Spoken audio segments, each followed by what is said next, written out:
Boa noite, irmãs e irmãos. Sejam bem-vindos a mais uma transmissão de nossos cultos.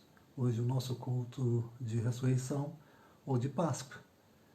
Sejam bem-vindos. Alguns certamente já estão conosco. Nesse momento nós vamos chamar o prelúdio do nosso culto. Vai começar o nosso culto.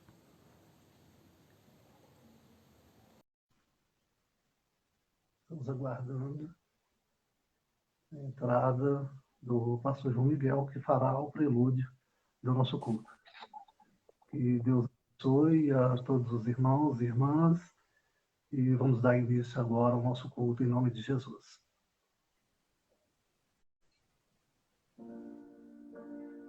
Pastor João, é contigo.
Boa noite, queridos.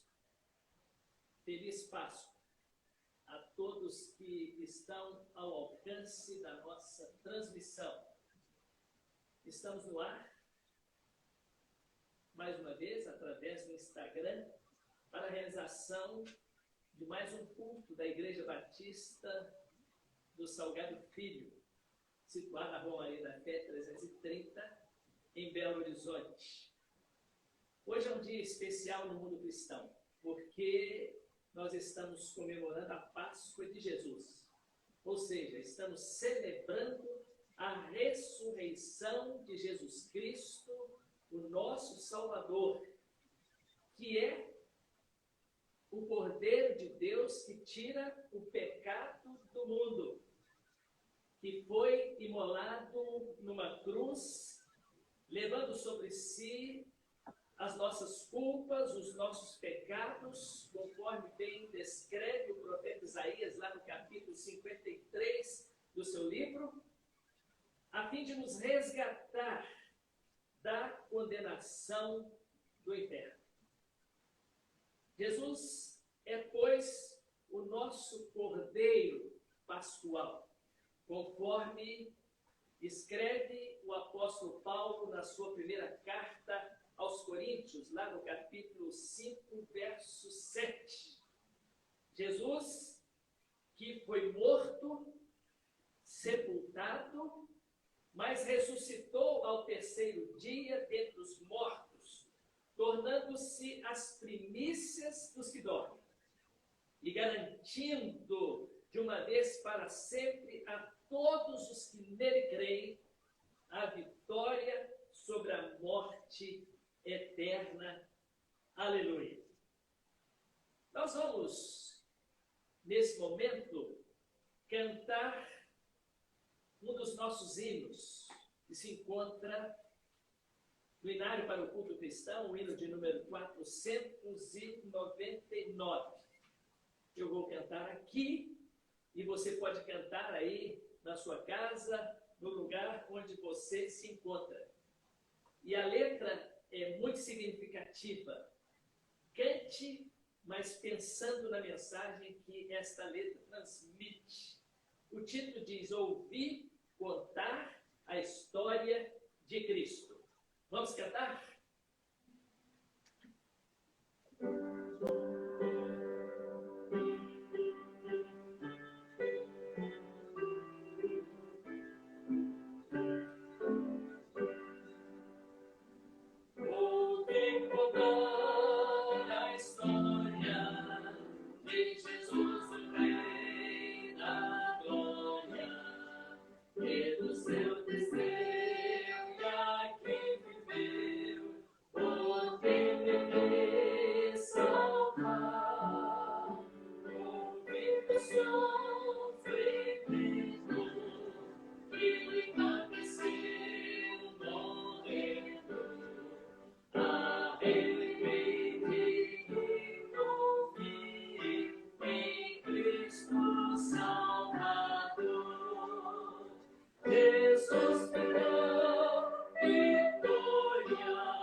Vamos orar?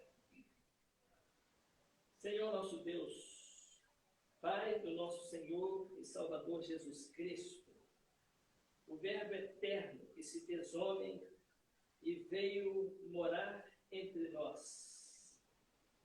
Ao deixar o seu lar na glória e se esvaziar de toda a glória, ele veio estar entre nós e falar a cada um de nós numa linguagem simples, clara, perfeita e objetiva, o quanto Deus nos amou. Jesus veio ao mundo exatamente para contar a mais linda e sublime história de amor que a humanidade pudesse conhecer e receber como uma dádiva do céu. É por isso que nós o amamos, Senhor, porque Deus nos amou primeiro, ao preparar o Cordeiro Pascual antes da fundação do mundo, pois Deus sabia que o homem, à sua imagem e semelhança, iria pecar, mas que careceria de uma nova oportunidade para se reconciliar com o Criador. É por isso, querido Deus, que nós te bendizemos e exaltamos o seu santo nome, que é sobre todo nome, porque o Senhor é Deus bondoso, amoroso, gracioso. Recebe, ó Pai, a nossa gratidão por este tão grande feito.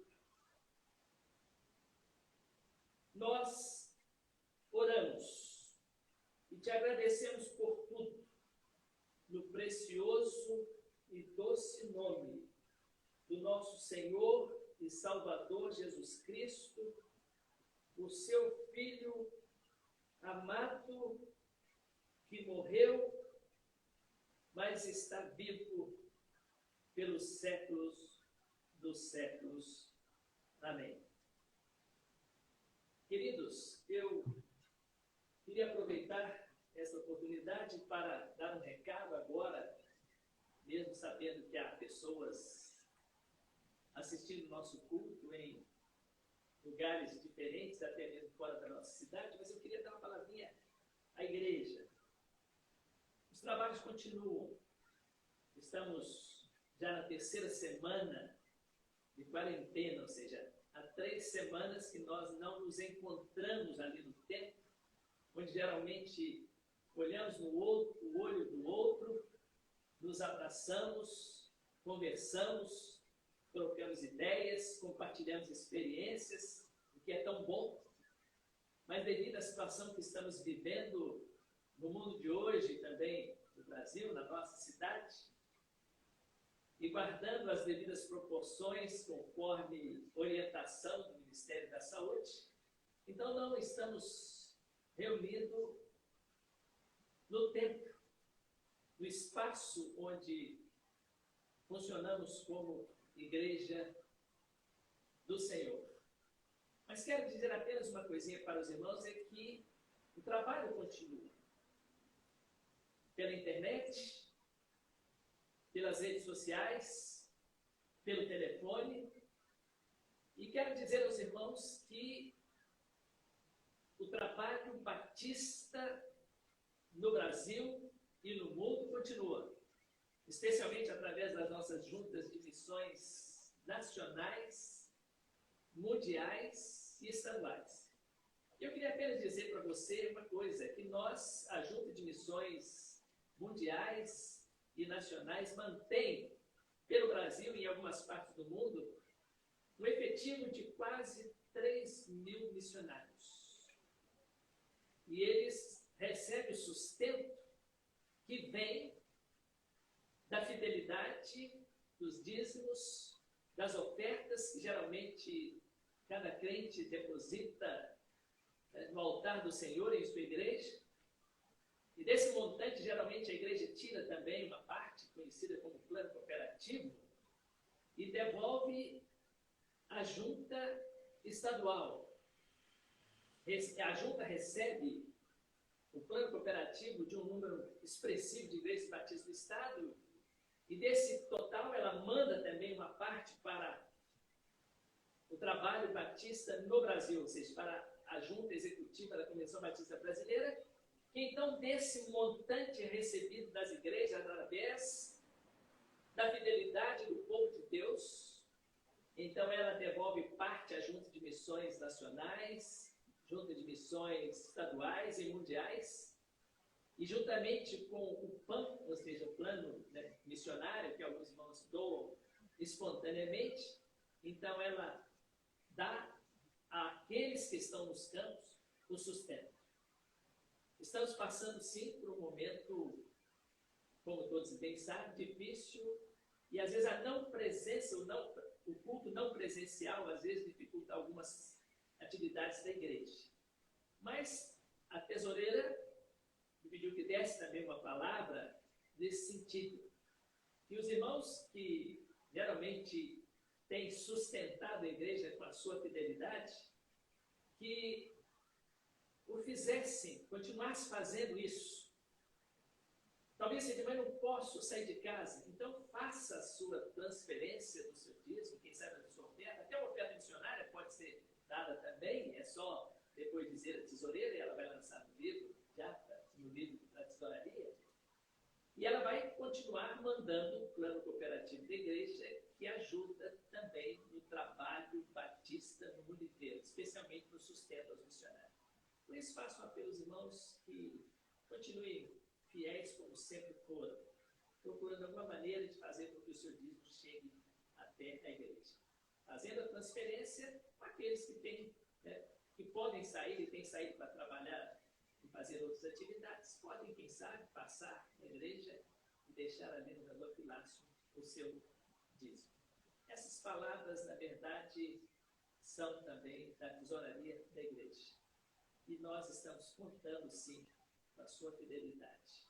E pedimos que os irmãos que estão ao alcance da nossa transmissão, especialmente dentro da igreja, pudesse, uma palavrinha também nesse sentido, aqueles que talvez não tenham o Instagram para poder assistir o culto, ou o Facebook, para que eles também façam esse esforço no sentido de manter a sua fidelidade, porque isso vai ajudar bastante o trabalho batista em todo o mundo. Que Deus, de fato, abençoe a todos. Não temos aqui as crianças para orar por elas e dividi-las em classe para o seu culto especial, mas eu creio que nós, como família, temos que aproveitar esse tempo também para orar pelas nossas crianças e pelos professores que com certeza estão sentindo uma saudade muito grande dos pequeninos. Nós vamos continuar, portanto, no nosso culto. Vou cantar mais um dos nossos hinos aqui, antes de passar a palavra ao pregador dessa noite, que é o nosso pastor Hermes Santos. Ele vai trazer a reflexão desta noite. Mas antes, porém, vou cantar mais um dos nossos hinos.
especial. Pastor Hermes Santos. Obrigado, pastor João. Novamente dou boas-vindas àqueles irmãos e irmãs que ainda não tinham logado até esse momento. Sejam bem-vindos em nome de Jesus. E gostaria de convidá-los nesse momento a abrirem as suas Bíblias comigo ou ligarem as suas, para aqueles que são mais tecnológicos, né? Que estão aí com um celular, um tablet disponível. Gostaria que abrissem suas Bíblias comigo no Evangelho segundo João, capítulo 20. Nós vamos ler do versículo 1 ao versículo 10. Evangelho segundo João, capítulo 20, versículo 1 ao 10. Diz assim a palavra do Senhor. No primeiro dia da semana, Maria Madalena foi ao sepulcro de madrugada, sendo ainda escuro, e viu que a pedra estava revolvida. Então correu e foi ter com Simão Pedro e com outro discípulo a quem Jesus amava, e disse-lhes: Tiraram do sepulcro o Senhor, e não sabemos onde o puseram. Saiu, pois, Pedro e o outro discípulo, e foram ao sepulcro. Ambos corriam juntos, mas o outro discípulo correu mais depressa do que Pedro e chegou primeiro ao sepulcro. E abaixando-se viu os lençóis de linho, todavia não entrou. Então Simão Pedro, seguindo, chegou e entrou no sepulcro. Ele também viu os lençóis e o lenço que estivera sobre a cabeça de Jesus e que não estava com os lençóis, mas debaixo, num lugar à parte. Então entrou também o outro discípulo, que chegara primeiro ao sepulcro, e viu e creu. Pois ainda não tinham compreendido a Escritura, que era necessário ressuscitar ele dentre os mortos.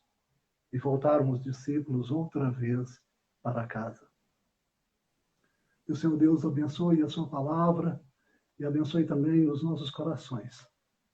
Que nesse momento você possa abaixar a sua fronte, se assim quiser, fechar os seus olhos e vamos orar ao Senhor.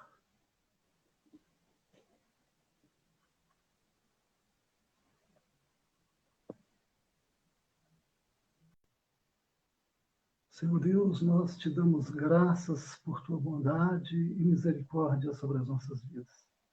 Te agradecemos, ó Senhor Deus, pela luz do Evangelho que chegou à nossa consciência e abriu para nós, ó Senhor Deus, o espaço da fé, pela nossa compreensão da mensagem e por nossa adesão a Jesus Cristo. Te agradecemos, ó Senhor Deus, pela bênção da salvação que concedeste a nós, aos nossos familiares, e a este povo que se reúne sob o teu nome, sob o nome de Igreja Batista do Salgado Filho. Te agradecemos por cada um que está aqui nesse espaço, nesse momento, e por aqueles que vão logar depois ou ver este culto pelo YouTube. Te agradecemos, ó Senhor Deus, pedimos a tua bênção, a tua compreensão, a compreensão da tua palavra, a ampliação da nossa consciência em relação à tua vontade para nós, e que possamos oferir da tua salvação tudo aquilo que o Senhor propõe para nós em Cristo Jesus pelo teu Espírito. Em nome de Jesus nós te agradecemos. Amém. Bom, irmãos, o texto que nós lemos no capítulo 20 de João é um texto que segue a narrativa da morte e do sepultamento, aquilo que aconteceu na sexta-feira. E na sexta-feira, esse evento, o evento da morte, do sepultamento de Jesus, para não acontecer de dar um dia de sábado, foi apressado. E de tal modo que aconteceu até às 18 horas da sexta-feira. Havia uma certa pressa por conta da sacralidade do sábado, no qual era impossível trabalhar, segundo a determinação da lei. E havia uma pressa para que colocassem logo o corpo de Jesus no túmulo. E por conta disso, Jesus foi enterrado num horto, num jardim. Isso é emblemático, mas evidentemente que não temos tempo para entrar nesse tema agora. O Sábado Santo, ele comprometia a fé do israelita E a gente percebe, então, que existe um hiato temporal do capítulo 19 para o início do capítulo 20. Há um silêncio aí que é bastante interessante, que a gente precisa também entender. Um longo momento de silêncio, de espera e de renovo da esperança para os que tinham fé em Jesus Cristo. Nada se fala sobre o sábado, nada se faz, porque as pessoas também não estavam trabalhando. As pessoas estavam em casa, assim como nós estamos nesse momento agora. O sábado se converte em suspensão, ou melhor que suspensão, em suspense da fé e para a fé. Crerão em Jesus e no que Jesus afirmou em suas últimas palavras, os seus discípulos, ou ficaram atônitos, amedrontados e recolhidos. O sábado se converteu em espaço de recolhimento e de reflexão. Abre-se agora, após ele, no primeiro versículo, o primeiro dia da semana. É assim que começa o versículo 1 do capítulo 20. E alguém resolveu romper o silêncio sabático logo que a última vigília terminou e começou o dia seguinte. Trata-se de Maria Madalena, uma das discípulas de Jesus. E o texto diz que ela vai ao sepulcro de madrugada. Ou seja, bem cedo, ela começa a sua atividade. Os outros ainda estão, talvez, dormindo, mas o texto diz que ela, na verdade, é quem rompe esse silêncio do sábado para o domingo. E, de alguma maneira, a fé de Maria vai ser contemplada nessa atitude simples dela. Os discípulos estão, o que parece, num lugar que lhes proporciona, simultaneamente, refúgio contra a autoridade e espaço para reflexão. Mas em seus corações se abriga uma outra coisa ainda mais danosa. Se abriga o medo. É normal a gente sentir medo. É normal qualquer pessoa sentir medo. O medo pode se converter para cada um de nós numa espécie de força em favor da manutenção da vida. Para nós e para qualquer ser vivo, o medo, o sentimento, a sensação de medo nos ajuda, na verdade, a nos prepararmos para uma situação ruim ou inesperada. Então, sob esse aspecto, o medo está a favor da vida. Mas no caso dos discípulos aqui, temerosos, recolhidos numa casa, por mais que esse recolhimento desse espaço à reflexão, para que eles pudessem pensar nas últimas palavras de Jesus e no que foi a caminhada deles com Jesus.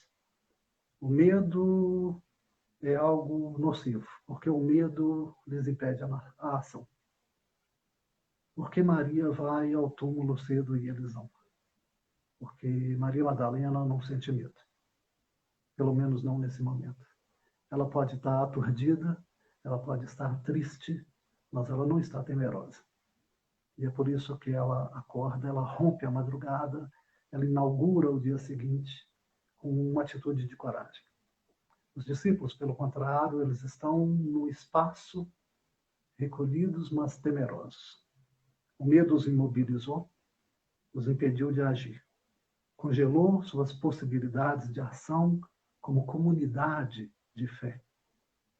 É a própria fé que sofre paralisia naquele momento. E a gente pode dizer, porque Jesus também afirmou isso em várias ocasiões durante seu ministério, que Deus pouco pode fazer por nós quando não encontra no espaço da nossa ação a fé necessária. Isso foi assim, às vezes, com uma cidade inteira, com um grupo de pessoas, foi às vezes com um indivíduo. É praticamente impossível Deus atuar quando há medo no nosso coração. O medo nos impede de ouvir a voz de Deus. No verso 9, o quarto evangelista, ele acentua que os discípulos não haviam compreendido a necessidade da ressurreição.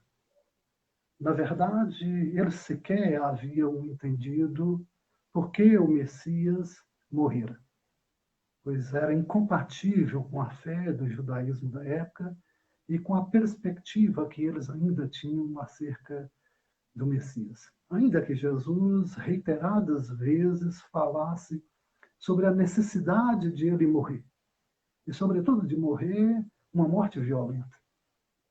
Mas isso não passava pelo filtro da fé dos discípulos. Para eles, isso era uma espécie de nonsense.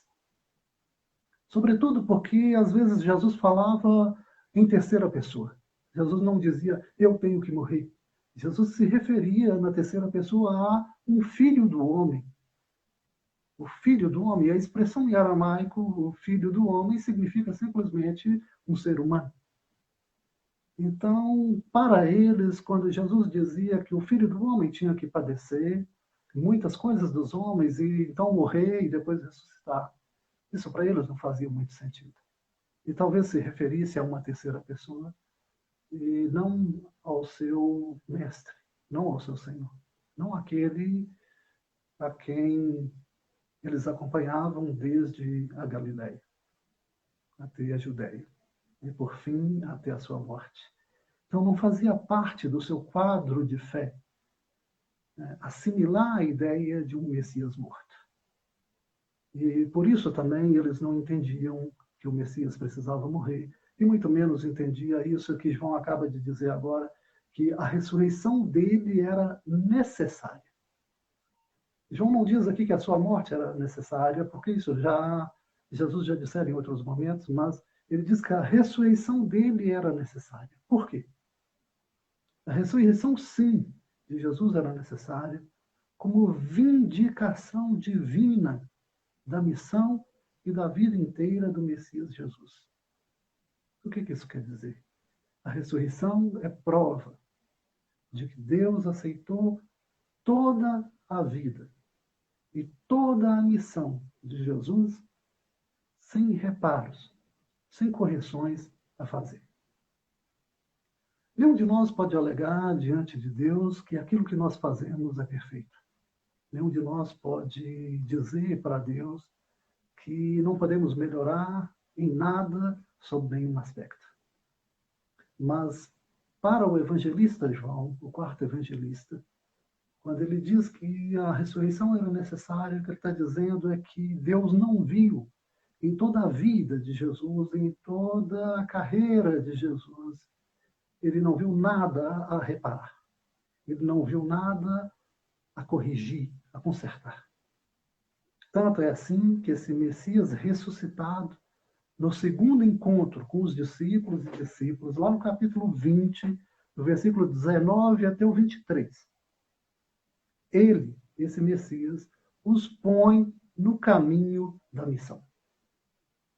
Ou seja, a ressurreição, no entender de João, é de que Deus aprovou a missão de Jesus, o envio dele ao mundo. E agora nós passamos a fazer parte dessa história, da ressurreição de Jesus, quando nos associamos a ele na missão. Então, é notável que Jesus recebe os discípulos, aparece para eles uma outra ocasião, e ele lhes mostra as mãos e o lado, lá no verso 20, diz para ele, paz seja convosco, e diz, assim como o Pai me enviou, eu também vos envio. Jesus está preocupado em inserir toda a comunidade cristã na sua missão. De modo que, assim como Deus aprovou a sua missão como perfeita, ele possa aprovar também a nossa participação nela por meio dele, do Espírito Santo, ou por meio do Espírito Santo. A ressurreição de Jesus de Nazaré, o Cristo, é plano imutável de Deus. É por isso que ela é necessária. A ressurreição para João é o elo que faz ver que o Espírito que ressuscitou Jesus dos mortos é o mesmo que atua na comunidade cristã, na igreja, para dar continuidade à sua obra no mundo. Era necessário que fosse assim. Era necessário que ele ressuscitasse.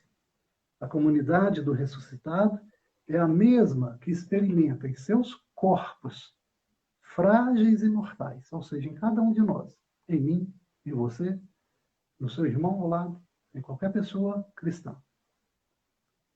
A força, o poder da ressurreição e da vida, como testemunho daquilo que Deus pretende para uma humanidade morta no pecado, na rebelião contra ele.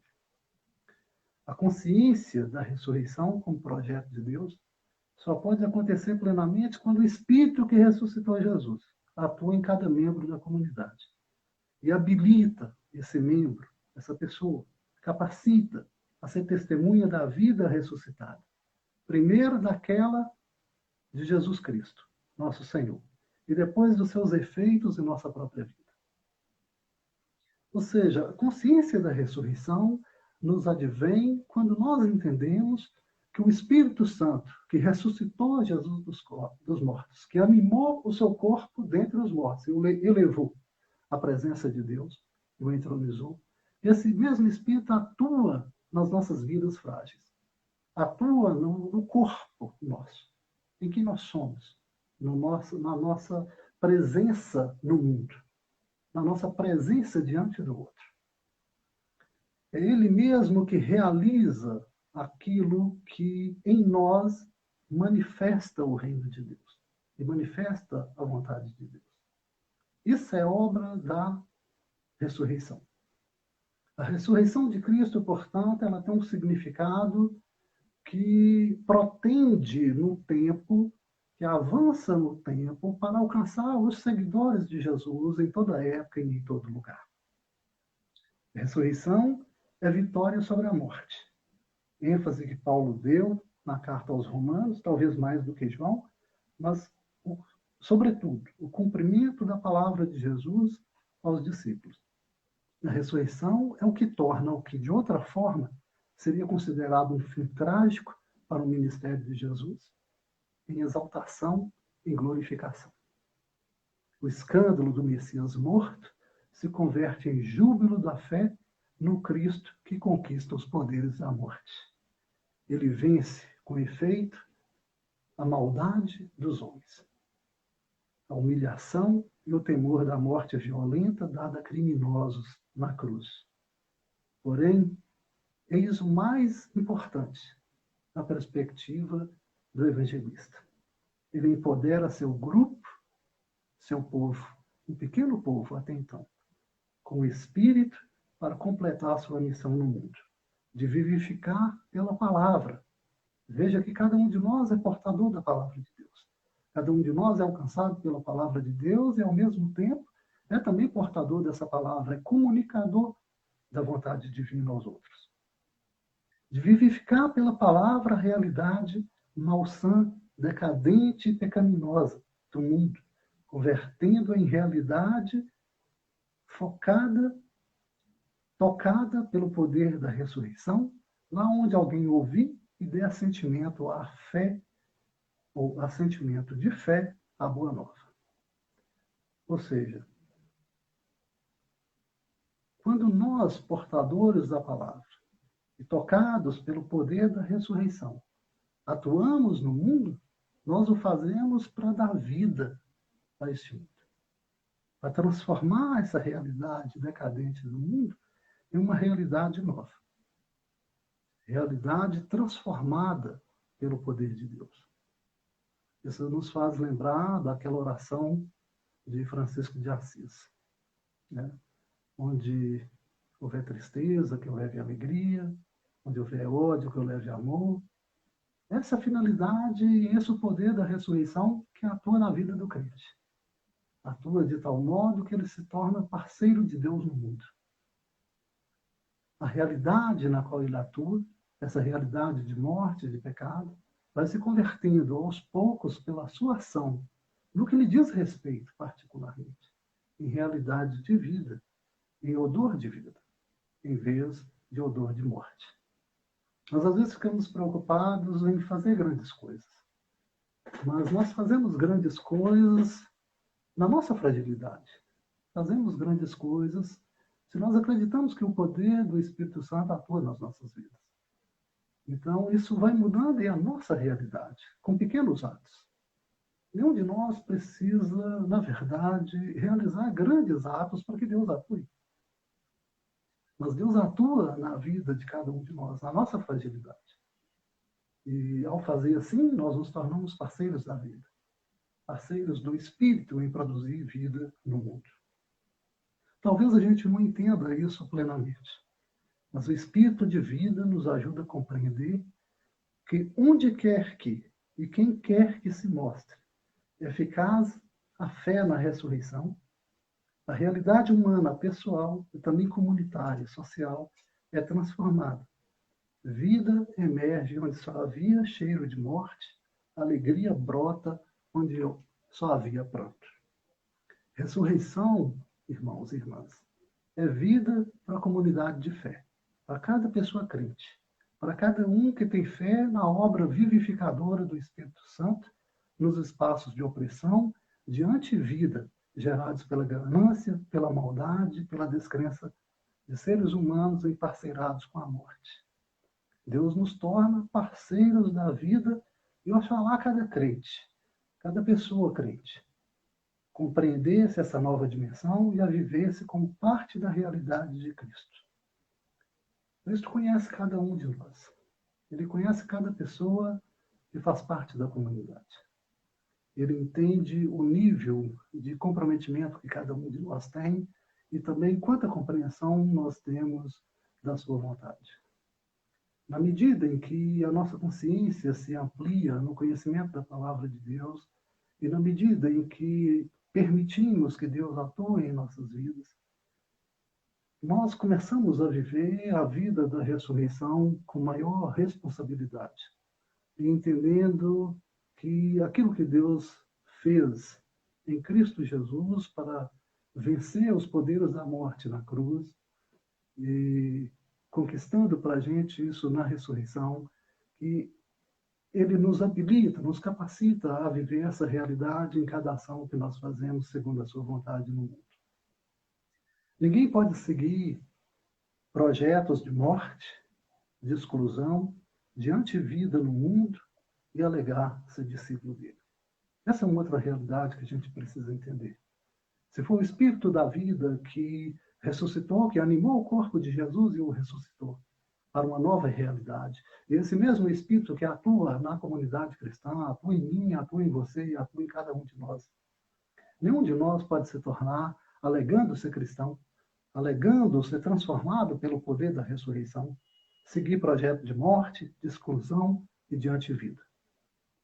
Nenhum de nós pode estar emparcerado com aquilo que humilha os pobres, com aquilo que humilha os frágeis desse mundo, com aquilo que entrega milhões de pessoas à marginalidade e a uma vida miserável, como se fosse aceitável nesse mundo.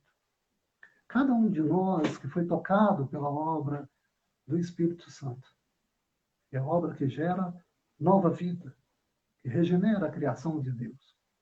Cada um de nós pode e deve negar esses projetos. Atuar, agir, viver segundo o Espírito que animou Cristo e o elevou dentre os mortos, significa escolher, em cada momento, por mais ambíguo que isso pareça, por mais contraditório que isso pareça, escolher a vida e sua dignidade, sua dignificação. Jesus mesmo disse, eu vim para que tenham vida e a tenham em abundância. Não é possível, portanto, que a gente seja discípulo de Cristo e se coloque do lado de projetos de morte. Se nós somos discípulos de Cristo, nós nos colocamos em favor da vida, onde quer que ela esteja e para quem quer que seja. Nós perseguimos a vida e perseguimos a dignidade da vida no mundo. Esse é o nosso projeto. É participar do projeto de Deus, de renovar a sua criação. A missão de Jesus, na qual nós nos integramos, da qual nós fazemos parte, cada um de nós, produz vida para além do desejo de consumir. Excede a felicidade vã da consumação das coisas, que acolhe uns e exclui outros. Por que eu estou dizendo isso agora já ao final? Porque nós chegamos agora no domingo de Páscoa e algumas pessoas estão celebrando Páscoa simplesmente como um projeto de consumo. Eu quero consumir algo que me traz prazer. Eu vou comprar chocolate. Eu vou distribuir chocolate.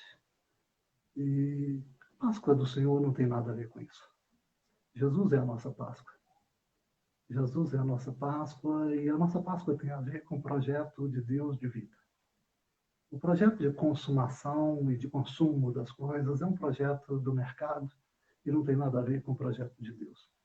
É um projeto exclusor, porque alguns podem consumir e outros não. O projeto de Deus é um projeto para toda a humanidade. Ainda que alguns homens queiram se excluir dela pela maldade, pela malícia, pelo perjúrio, pelo engano, o projeto de Deus é para todos. O projeto de Deus é para a humanidade inteira. É para todo aquele que quiser. Como diz o próprio Senhor Jesus. Quem quiser, venha. Quem quiser, venha e tome da água da vida, como também está lá no Apocalipse. Esse é o projeto de Deus. Para concluir, eu digo, ele se consuma. É um projeto que se consuma no resgate da vida em relação a toda miséria, toda dor, todo sofrimento, verdadeiras formas de matar e de morrer nesse mundo. O projeto de Deus em ressuscitar Jesus, o Messias, é de nos incluir na vida sem os elementos constrangedores da morte, do pecado e do mal. Que o Senhor Deus nos abençoe a cada um de nós. Vamos fazer uma oração final. Senhor Deus e Pai de nosso Senhor Jesus Cristo. Ó Pai, nós te agradecemos por ser quem somos diante de Ti, Teus filhos adotivos. Nós te agradecemos, ó Senhor Deus, porque a Tua salvação alcançou a cada um de nós.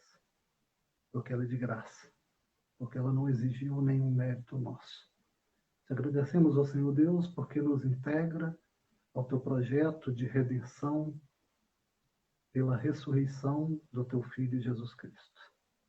Nos integra nesse projeto na medida em que Deus aprovou a vida de Jesus e o Pai o aprovou e o Pai o ressuscitou pelo Espírito. Mas Ele nos chama a participar da sua missão no mundo. De falar do seu amor, um amor que quer integrar a todos, que quer reunir a todos os frágeis, a todos aqueles que se sentem perdidos, que se sentem amedrontados, se reunirem à mesa do Senhor e serem por Ele transformados em nova criação. Senhor Deus, abençoa as nossas vidas, abençoa os nossos projetos pessoais, para que eles sejam de acordo com o Teu projeto de redenção. Abençoa cada um de nós e dá-nos uma boa semana. Tira, Senhor Deus, do nosso coração toda ansiedade e todo o temor. E que abriguemos, ó Senhor Deus, a confiança, a esperança da nossa redenção. E fé, uma fé firme no nosso Redentor Jesus Cristo, em nome de quem te agradecemos e te pedimos. Amém. Que o Senhor abençoe a todos os irmãos e irmãs. Obrigado por sua participação. E na nossa próxima quinta-feira, nós teremos uma outra transmissão, se Deus quiser, uma live do nosso culto de oração. Deus abençoe a todos.